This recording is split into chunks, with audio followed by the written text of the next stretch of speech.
Welcome back, pro wrestling fans. Welcome back, IWC. It's me. It's me. It's the GOC. Coming to you live to tape 25 feet below the surface of the earth. Wait a minute. I'm live. And I'm taping this at the same time. Nah, fuck it. You guys understand. Live to tape. You get the concept, right? Thanks for being back here on Guardian of Chaos, the YouTube channel, for Chaos Corner, for another edition of Story Time with the Guardian of Chaos. I'll say that to say this because I tell it like it is. There's three types of people in this world. Those who don't know what happened, those who wonder what happened, and people like the GOC that make things happen. And in order to get respect, you have to start with respecting yourself. Once you do that, you open other people's minds to respecting you. Much love and respect, and thank you all for being here. Sit back and relax. Grab a coffee, grab a cup of tea, grab a bottle of agua, grab an omelet, an egg McMuffin, some oatmeal. Grab your wife, your kids, your friends, your husband. Grab your sister's ass for all I care. I'm just happy that you're here. Sit back, as I always say, and relax for story time as we continue. A flair for the gold. Remember, bear with me. And my linguistic skills, this is the very first time that I'm reading this live. Well, it is live, and live to tape, though, and this will go right up on a premiere, so it's... Do I have to keep explaining this? One man, unique, unedited, unscripted, raw dog for you, the fans. My over 50 years as a researcher, a historian, a scout, an agent, a producer, a fan, a smart, a mark. That's right, I said it, a mark. And of course, my over 3 decades of being a pro wrestling manager from pillar to post and coast to coast and border to border that took the fucking bumps. That was booked well over 100 times a year all over the country. And came out 2 and 3 times a night for every event that I was involved in. Promos, interviews.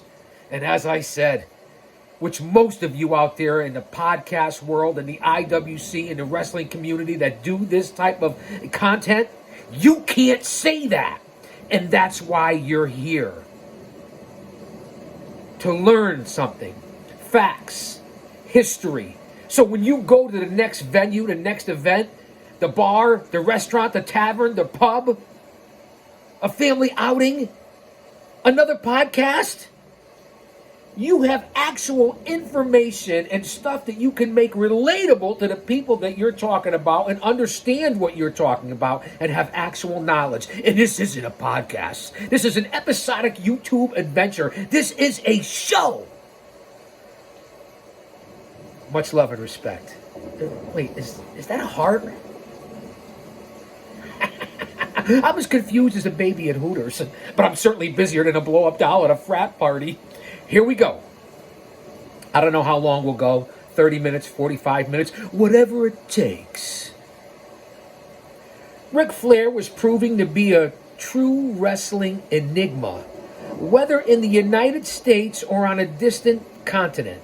He was putting forth an extraordinary effort on the road, and his unremitting dedication to the back-breaking championship schedule was second to none, unlike today's champions. Go to my community page here on Guardian of Chaos, the YouTube channel, and you'll see what I put up in the last 24 hours, courtesy of Brandon Thurston and WrestleNomics, and the actual statistics from AEW and WWE and the breakdown of each star, superstar, talent, worker, female and male, and how many matches they actually have a year.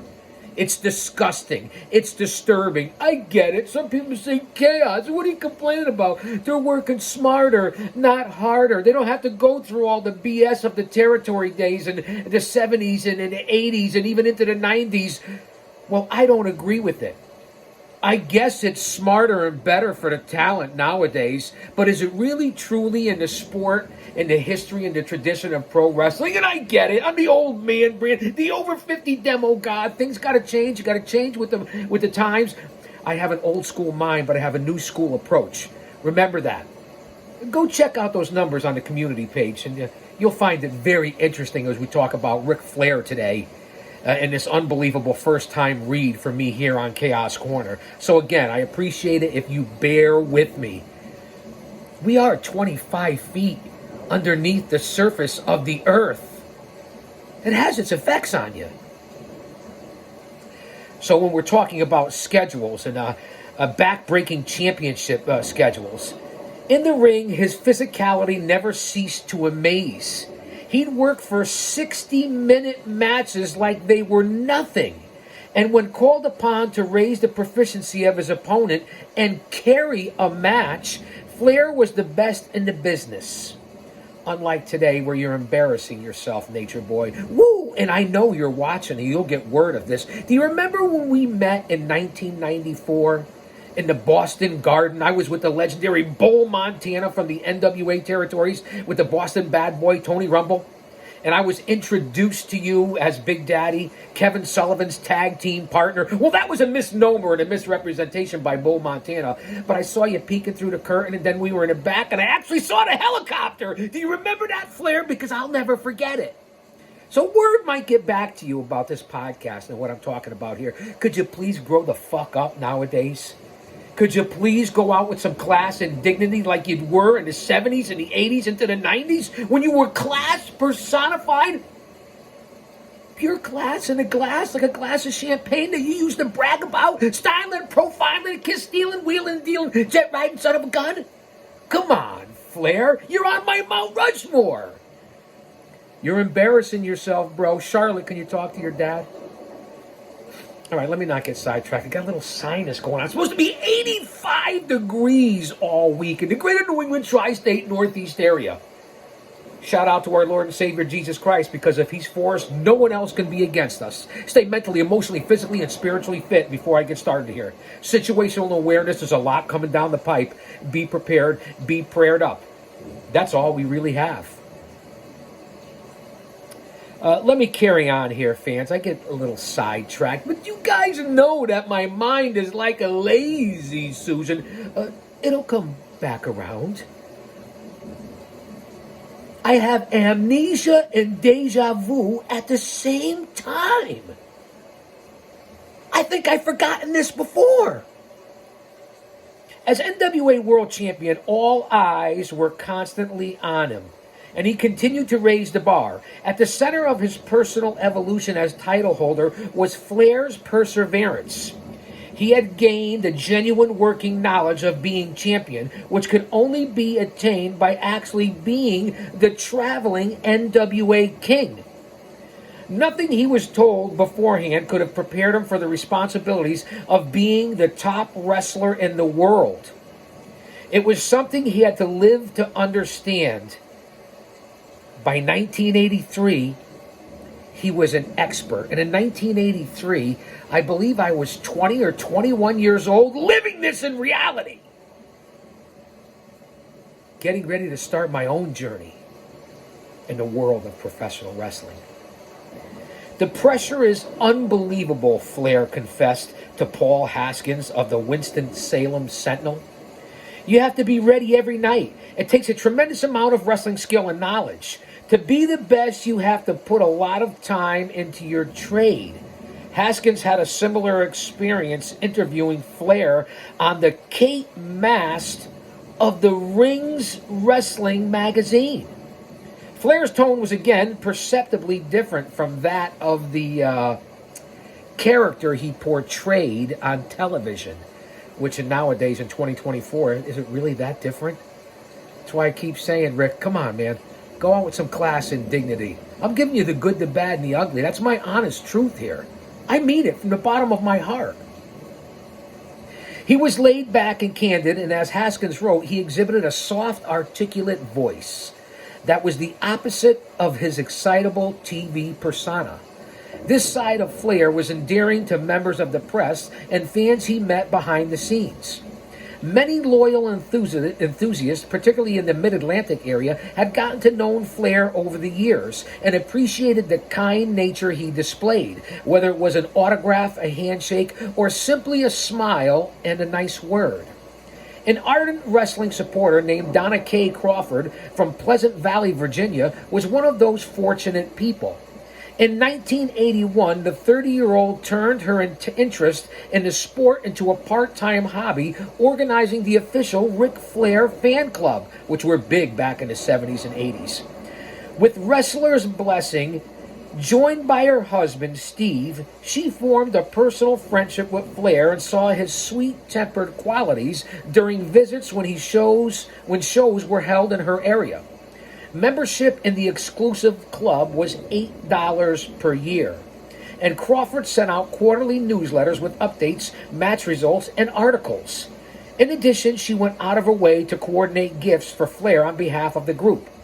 And in December 1982, Crawford hand-delivered an engraved gold pocket watch to the NWA champion. Photos of Flair opening the present appeared in a subsequent newsletter. To all my sensational fans, Flair wrote in a special note to the membership, "Thank you so very much for all the support and vote of confidence. Your friend always, Rick." Toward the end of February 1983, Flair ventured to the South Pacific for an extended tour of New Zealand and expressed how much he was enjoying the country of Colin Grimsby. "It's been a tremendous opportunity for me to come over here," he said.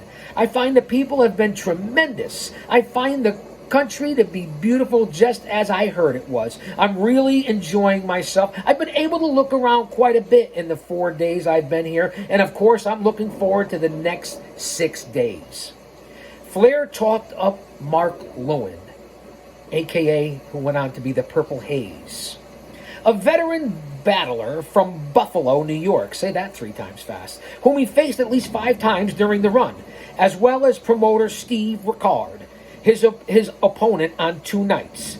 It was said at the time that Flair was going to take a much-needed vacation to Honolulu.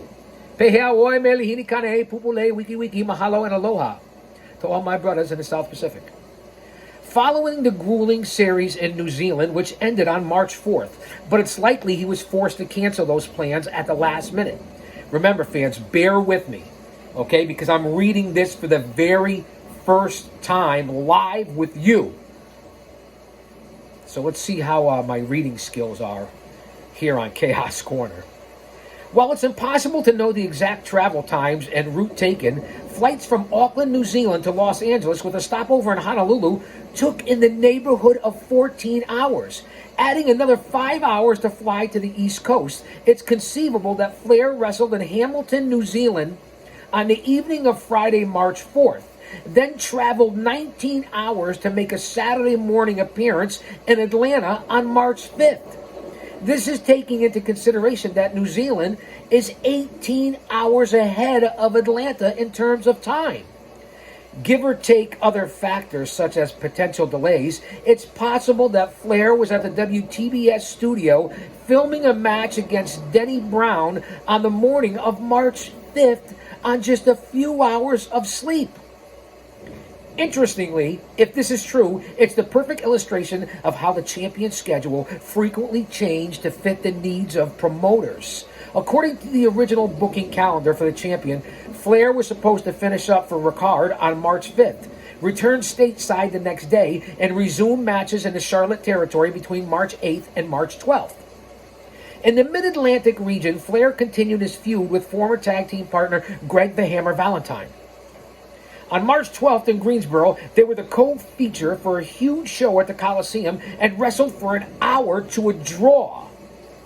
The other half of the main event saw Ricky Steamboat and Jay Youngblood dethrone Sergeant Slaughter and Don Cornudle for the NWA World Tag Team titles. On top of more than 15,000 people in attendance, thousands were turned away in what Coliseum assistant manager John Bryson said was the venue's first sellout outside the annual Thanksgiving program. Talent from the local promotion still went up to Toronto for regular cards at Maple Leaf Gardens. And although Flair's warfare with Roddy Piper had ceased in the Carolinas, they remained enemies in Canada. More than 18,000 people packed the Garden on March 27th to see Flair prevail over Piper in 19 minutes and 26 seconds. Their rematch, a matinee card on April 10th, drew another 12,000, and Flair won by disqualification. In interview segments, Flair often spoke about Toronto with reverence, and he recognized the exceptional tradition of the Maple Leaf Wrestling. His admiration for beloved promoter Frank Tunney was evident, and his respectful comments further ingratiated him with fans of the region. Crowds in Toronto cheered Flair despite his reputation as a rule-bending brute and his magnetism directing the booking scheme designed by the powers that be. Flair's popularity in Toronto was unrivaled for the time period, and his gate numbers were comparable with the biggest wrestling stars in the history of the territory. Tunney's sudden death on May 10, 1983, at the age of 70, rocked the wrestling industry. And his successor, nephew Jack Tunney, arranged 2 outdoor spectaculars at Exhibition Stadium that July.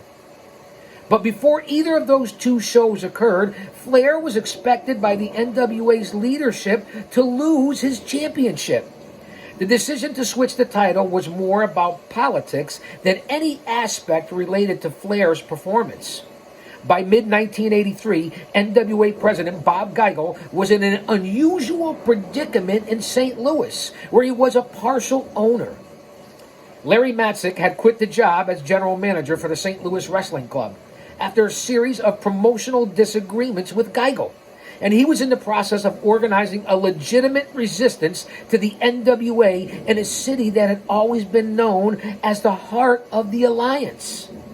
There was much more than money on the line in what was projected to be a bloody promotional war, and Geigel was prepared to do whatever it took, to ensure that his company survived. He had reason to be concerned. Matzik had a great mind for the business and had learned the inside tricks directly from Sam Mushnick. He knew what made St. Louis a thriving wrestling metropolis, and with connections to talent across the United States, he was in a unique position to challenge Geigel and the NWA for territorial rights. To strengthen his opposition to Matzik, Geigel wanted his partner in a St. Louis promotion, Harley Race, to regain the NWA World title. They felt that featuring the championship throughout the summer would give them the edge they needed to silence Matzik's effort and regain sole possession of the city. The title change would happen at the Kiel Auditorium in St. Louis as well. And that in itself was a significant event in the NWA's favor. Putting the belt back on Race created another landmark element to the overall story, which magnified the importance of the moment. For years, the record holder for the most NWA World Heavyweight title victories was Lou Thesz, the legendary wrestler whose career spanned 6 decades. Promoters and journalists attributed 6 championship reigns to Thesz, ignoring the fact that the 3 of his victories were actually for the National Wrestling Alliance, National Wrestling Association, not the Alliance. One between 1939 and 1948. Talk about history here at Chaos Corner. That's what you get here. Facts. Thesz had been long celebrated as the 6-time champion, a feat that seemed insurmountable. On May 1st, 1981, in Gainesville, Georgia, Harley Race had tied Thesz's record when he beat Tommy Wildfire Rich, for his 6th NWA World Heavyweight Championship. Geigel's push to give Race a 7th title would eclipse Thesz once and for all, displacing him from one of wrestling's greatest achievements. It could be argued that part of Geigel's motivation was spurred by Thesz's decision to join Matzik's side in the wrestling war. Thesz had agreed to referee the main event of Matzik's first show on June 18, 1983 at the Checker Dome. Even though Matzik had strong connection to Mushnick, the NWA's longtime leader and its greatest proponent, his promotion was considered an outlaw group and an enemy of the alliance. For that reason, Geigel was going with a nuclear option. How apropos in 2024 with all the wars going on and what could be pending here for the United States of America and the world. Let's pray, fans. Let's pray. For that reason, Geigel was going to go nuclear, as I said. A world title change to give Race a record 7th championship victory. St. Louis was Thesz's hometown, and the symbolism of purposely diminishing his standing in that city, of all places, was not lost on astute observers. With unlimited respect for Race, Flair was on board with the plan to help the NWA, and he did an angle with Race on St. Louis TV to build excitement for the historic bout. During an interview segment in the ring with television host Mark Matthews, Race confidently spoke about winning the 7th NWA title, only to be confronted by Flair, who angrily denied it was ever going to happen. Feigning like he was going to walk away, Flair sucker punched Race, but the latter quickly got the advantage and busted Flair open with a series of headbutts. The crowd in St. Louis cheered Race as he briefly held up the NWA belt after the fight, and fans were eager to see their championship match on June 10th, 1983 at the Kiel. Flair spent June 4th through the 8th touring Japan. Konnichiwa, bitches. Arigato from the Chaos-san. Including a 60-minute clash with Jumbo Tsuruta on the last night of the trip in Tokyo, before he made the long journey back to the States to engage Race in St. Louis. Race was dominant from the outset, and the audience enjoyed watching him batter Flair with his deep repertoire of maneuvers and holds. Utilizing a suplex, he pinned the champion to take a 1-0 lead in their best-of-3 falls contest. Flair was more aggressive in the second and attacked Race's legs, leading to a win with his figure-4 leg lock. In the third fall, the momentum shifted back and forth, and each wrestler attempted a succession of moves to capture the fall. Flair applied a sleeper hold and an abdominal stretch, in addition to the figure-4, while Race went for his famed Indian deathlock. The challenger attempted a vertical suplex, but Flair dropped down behind him, lifting Race up for the belly-to-back suplex instead. Referee Sonny Myers began counting as the shoulders of both men were on the mat. Just before he got to 3, Race lifted up his left shoulder and won his 7th NWA World title. For Race and his supporters, it was a clearly defined victory, but back in Charlotte, on the local telecast of Mid-Atlantic Championship Wrestling, the finish was called into question. Again, fans, I'm reading this for the very first time here on Chaos Corner, live with you, the viewers. In fact, it was stated that Flair's opposite shoulder, away from the camera, might have gotten up in time, and that Race had received a favorable decision because he was in a friendly city. Despite any objections, the title change stood, and Flair sought retribution in a rematch. He didn't have to wait long. Over the next 11 weeks, Flair wrestled Race at least 17 times. Let me fucking say that again for everyone in the back. Over the next 11 weeks, Flair wrestled Race 17 times. Would that ever happen in today's industry? The answer? Bueller? Anyone? Bueller? The answer is no. Remember the time frame in the history and why I don't understand all you current day geeks, dweebs, neckbeards, mouth breathers, virgins, goons. I don't understand why you don't get it. There's a rear view mirror and there's a front windshield for a purpose. Always look, and there's a reason why the rear view mirror is smaller and the windshield is bigger. Always look back into your rear view mirror. Honor it, acknowledge it, respect it. For those who paved the way before you. Without that rear view mirror, you can't get to where you are or to where you're looking to and where you want to go. No one's saying be an old grumpy son of a bitch and don't respect the present or the future, but look back and honor it. And then remember that's why you're here. And then step on that gas pedal, look in that windshield, and it's full speed ahead. Do you understand yet? Do you understand why I'm so motivated and passionate? And why I fucking do this? Do you? Let it sink in. Put that in your pipe and smoke it. Wow. 11 weeks, they wrestled 17 times. A dozen of those matches took place in the Mid-Atlantic region, and most of these contests ended in disqualifications. Back in St. Louis, Flair regained standing on July 15th, 1983, by going through 4 men to capture the vacant Missouri State Heavyweight title, when state titles around the country during the territory days, even into the 80s, meant something. It was stepping stones, a ladder to the top. Don't you guys get it? I know I keep saying that. Did he have the brain of a dehydrated baby? No offense, man. Lighten up, kayfabe. The silver belt was vacated by Race following his NWA title win. And in the tournament final, Flair beat David Von Erich. The triumph also secured Flair a world title shot at the Kiel on August 5th.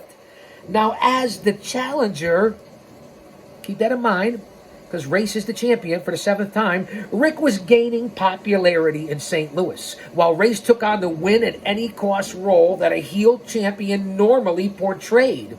Flair was determined in their August 5th match and looked fantastic, according to one eyewitness, but he was defeated in 3 falls. That's another thing, 2 out of 3 falls for these heavyweight titles. How often does that happen in current day? Less than 2%? 1%? Ever? He was already thriving in position as a motivated challenger, and there were serious and obvious similarities between the Flair of 1981 and the Flair of 1983. But the Nature Boy in the summer of 83 was much more technically proficient and self-assured. With that said, though, he had proven to be an even better champion.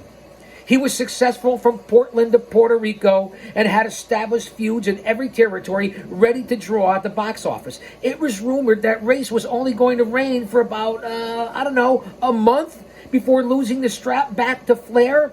But Dave Meltzer of the Wrestling Observer newsletter, back when Meltzer's opinion actually fucking meant something, because today, he's got his head up his ass. I don't know what he's thinking. He's got the brain of a turnbuckle, Meltzer. That's right, Dave. And I know you'll see this because we've known each other for a long time. Am I right? You remember, don't you? As we continue here on Chaos Corner, a flair for the gold. Story time with the GOC. Meltzer revealed that those plans changed due to political reasons inside the NWA. There's politics in every walk of life, and this proves it, especially in the world of pro wrestling. Smart fans, smarks nowadays, right? Disliked the idea of a long run for Race and criticized his out-of-shape appearance and lack of charisma as compared to Flair, but he could stretch the fuck out of you, that's for sure. Race was no joke, a legitimate badass. Go watch the Vice series Dark Side of the Ring. And I don't mean to cuss. I really don't mean to. It just comes out, it happens, I get motivated, I get passionate, I get carried away. You fans know that. And I do apologize for that part about it. But fuck it, man. The debate over the World's Heavyweight Championship continued to dominate conversations within the National Wrestling Alliance. Every member had an opinion, and Bob Geigel's motivation to support Race was just as important as Jim Crockett's rationale for Ric Flair. Essentially, it was all in the eye of the beholder. Am I right? Because that's what it's all about. It is in the eye of the beholder. Flair's recent success in aid of the entire NWA couldn't be ignored, and there was enough enthusiasm to support a second reign. However, the Wrestling Observer newsletter noted that Race's future as champion was not going to be discussed during the NWA's annual convention in Las Vegas, held August 22nd and 23rd in 1983. Dave Meltzer added that Race was likely to be king for a while. Now, how about that when he went on to be the king of the WWE and all that chicanery that they made into cartoon characters? The ironicy, is that the right word? Email me, inbox me, leave a comment. I think that's the right word. This narrative and that narrative was soon complicated by stories surrounding the push of David Von Erich toward the NWA title. And it appeared the young wrestler from Dallas was in the best position to dethrone Race for the championship. But the fate of the NWA World title wasn't yet known to the public. Behind the scenes, Jim Crockett had moved back into a position of formal leadership after taking a year off. At the 1983 convention in Vegas, he was voted first vice president of the NWA and returned to its board of directors. In addition, he was arranging what was expected to be the biggest show in the National Wrestling Alliance history with an expansion to JCP's, Jim Crockett Promotions, annual Thanksgiving program in Greensboro. Moving Flair back into the top spot on that particular evening was his ultimate goal, and Crockett had the influence to get board approval. In the meantime, a gripping angle developed on the weekly Mid-Atlantic Championship Wrestling telecast. You knew what I was saying. It started with a promo by Harley Race standing with an open briefcase of cash, offering $25,000 to anyone who could knock Flair out of action. In other words, a bounty. And you guys know my background with that, right? I think you do. Among the first attempting to seize the money was Dick Slater, a roughneck from Florida. A bounty for injuring a wrestler was nauseating to the general wrestling public, but it was good for TV and made good for TV. It made for good TV as well. Tomato, tomato, potato, patata. The drama unfolded during a televised match between Flair and Race from the Civic Center in Greenwood, South Carolina, on September 10th, 1983. Late in the bout, Flair was in control of the fight, but Slater rushed ringside to help the NWA champion. The odds were evened up when Bob Orton Jr., a babyface loyal to Flair, ran out to stop Slater's interference. Then in a shocker, Orton suddenly attacked Flair, leaving fans in utter disbelief. Orton and Slater assaulted Flair with instant intent to maim and earn the $25,000 bounty by putting the blonde grappler out of action with a neck injury. The footage of Flair stretchered out was gut-wrenching for his supporters. And hearing Race's diabolical laughter, they wanted Flair to return for vengeance. Diabolical laughter.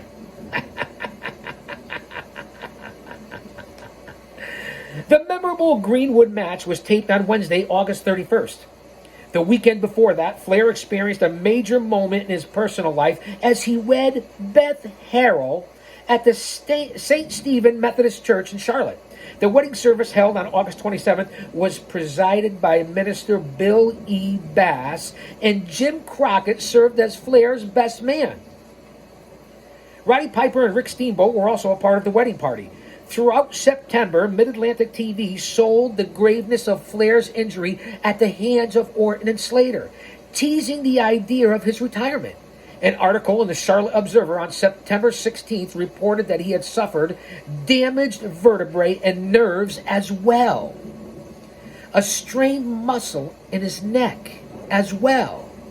Flair was recovering in Minneapolis at the home of his parents, and it was going to be at least 2 weeks or longer before his return to the mat. Little did most fans know in the Mid-Atlantic area, but Flair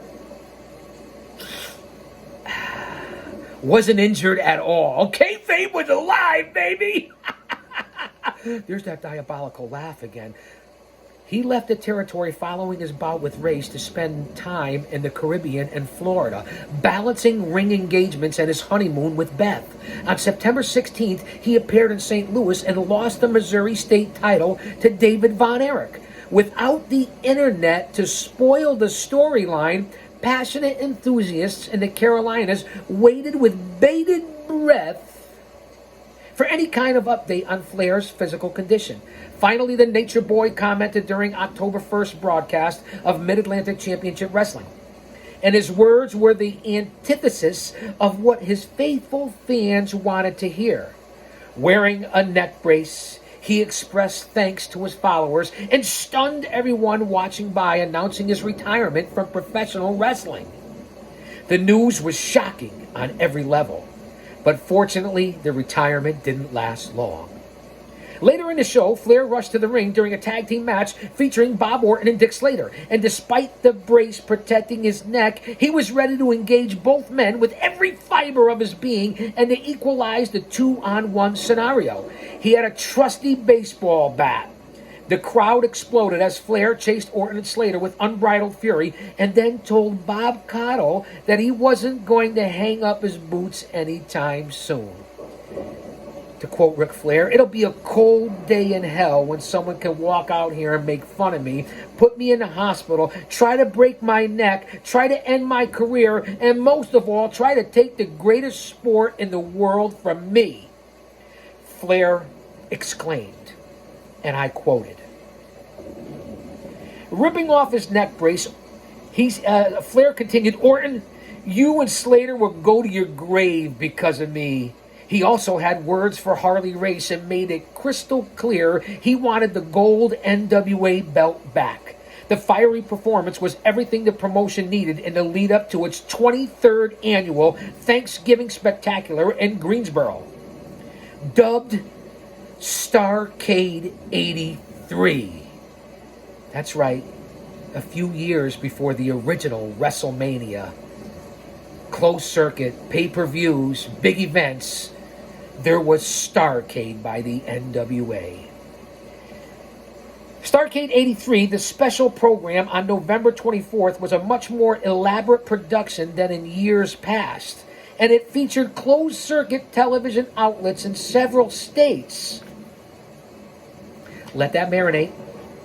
Flair coined his own name for the event, calling it a Flair for the Gold, which was characterized his charge toward the NWA belt, and fans were firmly behind him. The show was essentially built around Flair and his incredible resurgence after what was believed to be a career-ending injury. He was fit and fully prepared for the Ultimate Championship contest against Race on pro wrestling's biggest stage to date. On that extraordinary occasion, a sold-out audience of over 15,000 people hushed as the lights to the Coliseum went out prior to the main event. The darkened venue was illuminated by laser lights and a huge disco ball hanging from the ceiling. The classic tone poem, also Sprach Zarathustra, played through the house speakers, creating a powerful sensory experience for those in attendance. I think I pronounced that correctly. Also Sprach Zarathustra. Flair emerged from the dressing room area in iconic blue Olivia Walker robe, extending his arms out to display the elegance of the flowing, bedazzled garment.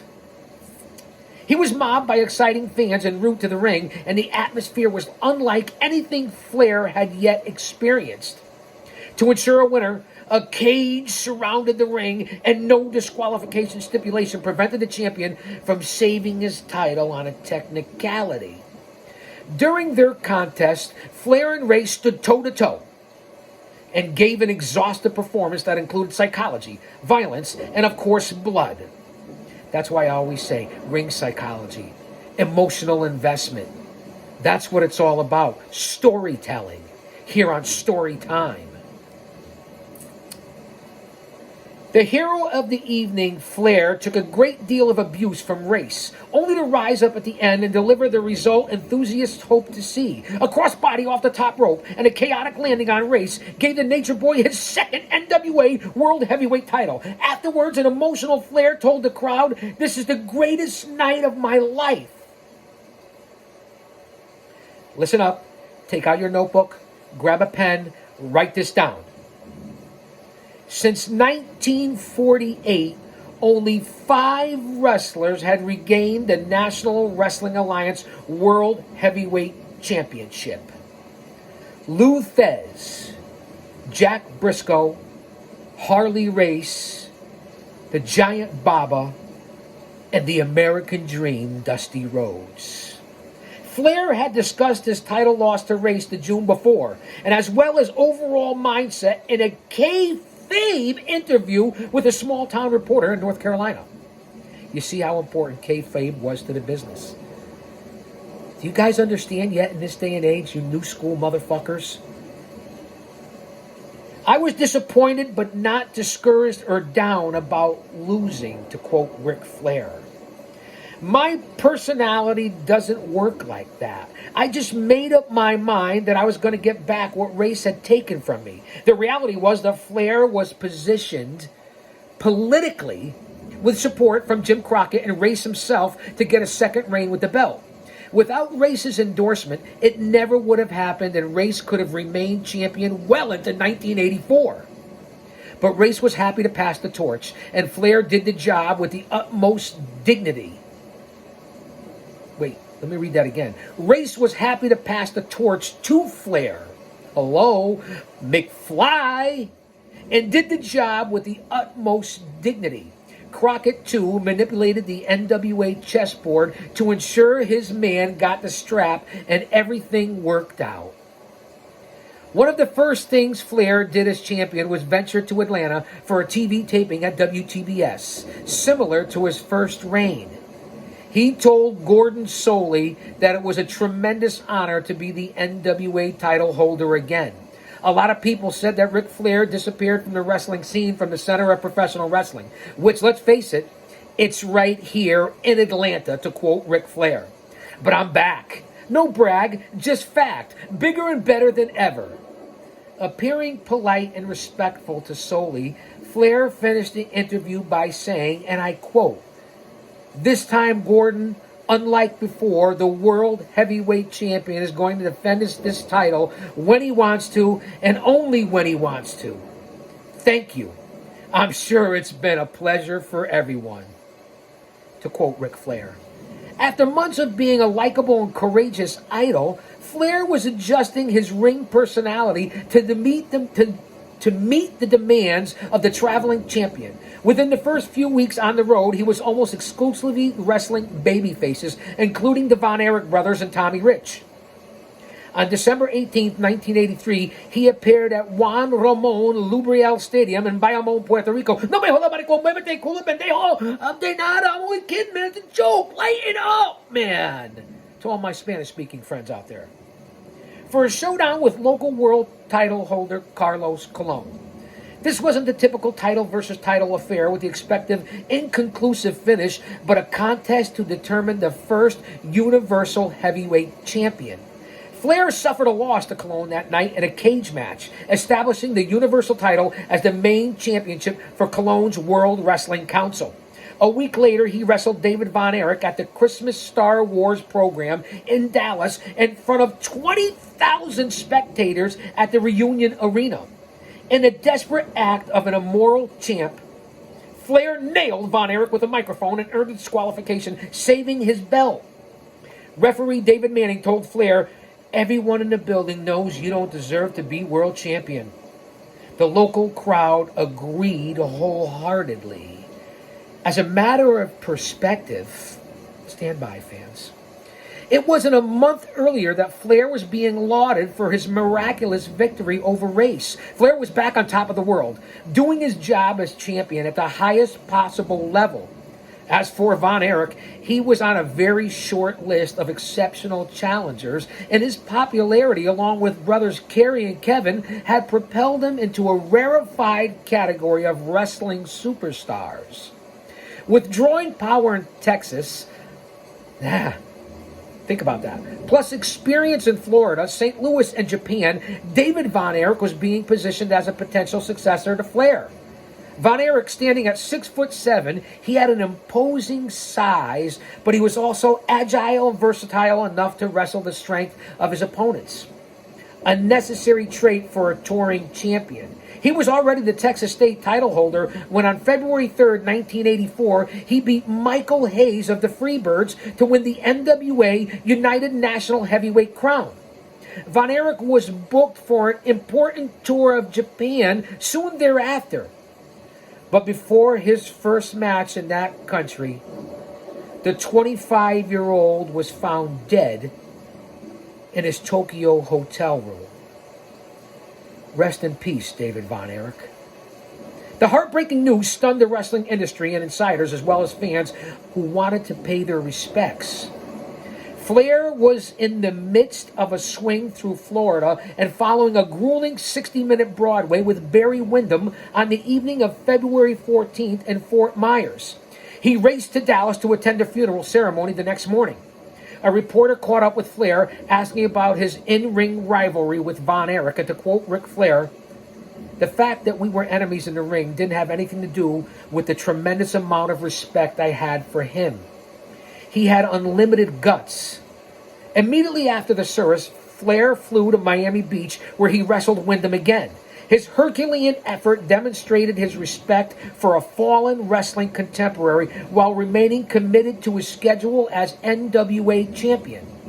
Flair had a clear track record of being reliable, but things didn't always go according to plan. In March 1984, he was booked by promoter Steve Rickard for a 7-day tour of New Zealand and Southeast Asia. A problem with his itinerary caused him to miss a plane connection on Air New Zealand from Los Angeles, and he ended up no-showing the first date of the trip in Christchurch, New Zealand. Rickard was upset by his absence and spent hours on the phone trying to find out what happened. He had a packed house, and some fans had traveled great distances to see Flair defend his championship against Harley Race. To quote Rickard, "We arranged all the international flights, but you have to leave it to the wrestler to see to the internal connections." Race was sympathetic to Flair's situation. To quote Harley Race, "I can understand it because I've been in his shoes for years." The next day in Wellington, Flair was approached by Race with an idea. In effort to help Rickard and possibly a way to soften the blow from the no-show in Christchurch, Race wanted to personally authorize a title switch of the NWA Championship. He thought if they flipped the belt, it would garner widespread attention for Rickard's promotion, without the NWA leadership back home being any wiser. Flair trusted Race and agreed to the unsanctioned title change. On March 20th, 1984, at the Town Hall in Wellington, Race pinned Flair to win his 8th NWA World Heavyweight title before a crowd of 7,000. The plan was for Flair to regain the belt a few days later in Singapore. But this arrangement unraveled when Paul Bosch, the famed Houston promoter, who was unexpectedly at the event, notified NWA members back in the States as to what had transpired. Naturally, NWA executives were upset by the news and wanted the title confusion quickly cleared up. The story given to reporters and the public was the referee Chris Miller counted Race's pin too fast in the Wellington match, making the finish illegitimate. Bosch's presence was also incorporated into the explanation behind keeping the belt on Flair. Steve Rickard proved wise as he had invited Paul Bosch as an observer. Flair told Wally Yamaguchi for an article in Gong magazine, if he had not been present there, Harley would have insisted on his victory more loudly. The tour continued in Singapore, and on the third night of the World Championship Series at the Gate World Stadium in Kallang, on March 25th, Flair beat Race to retain his NWA title, although reports of Race's victory in Wellington, New Zealand, were spread by New Zealand wrestling historians Dave Cameron and Vern Ross, as well as Gong magazine. A deep cloud of mystery surrounded this event for well over 2 decades. To this day, fans who appreciate the details of wrestling history, like you do here on Chaos Corner with the GOC, find this footnote in the lineage of the NWA World Heavyweight title utterly fascinating. And that's why I brought you Story Time today. That wraps it up for this edition. 50 minutes in, I kept it under an hour and read this for the very first time with you. Go out and get this book. It's an unbelievable read. I will be back to continue with more stories here on Story Time. Don't forget to subscribe to the channel. Tap that bell for notifications. Email me, inbox me, leave a comment. Go to the community page. Go to the playlist. 3,000 videos. Shooting for 1 million total views. I'm going to leave it up to you, the fans, because I'm going to be here regardless. And I appreciate each and every one of you. And just know that I know, and you know that I know, that you're watching. I'll say that to say this, because I tell it like it is. Don't you dare miss it.